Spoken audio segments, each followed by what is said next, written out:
ભમરાને જોયો હશે, ગેંગાને જોયો હશે કે એ છાણમાં ગોળા જ વાળ્યા કરે. તમારે અહીંયા ગેંગો જ કે છે ને, જીવડું આવે કાળું, છાણના ગોળા વાળે. એટલે ભમરાએ જોયું કે આ જોને વિષ્ટાની અંદર ગોળા વાળ્યા કરે છે, લાય આને ઉપાડીને એકાદા ફૂલની ઉપર મૂકી દઉં, એને ખબર પડે ફૂલની સુગંધ, ફૂલની કોમળતા કેવી હોય. એટલે ભમરાએ ઉપાડ્યો ગેંગાને, ફૂલ પર લાવીને મૂક્યો.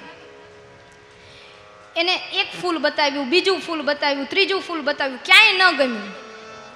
છેલ્લે ભમરો થાક્યો. એ કે સારામાં સારું કમળ કહેવાય, આ કમળમાં આને બેસાડવા દો. તો કે અહીંયા નથી ગમતું, તો કે ગુલાબમાં બેસાડવા દે, ગુલાબ પણ બધાને વધારે ગમે, એની સુગંધ સરસ હોય, કોમળ હોય.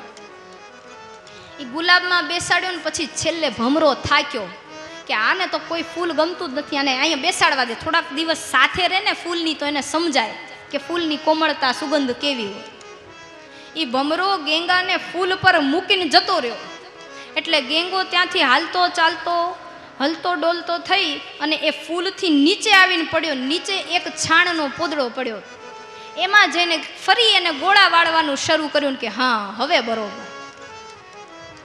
એટલે મારું ને તમારું મન આ ગેંગા જેવું છે, જેને પરમાત્માના ફૂલમાં લાવીને મૂકે ને તો એ સંસારના છાણામાં ગોળા વાળવા જતું રહે છે.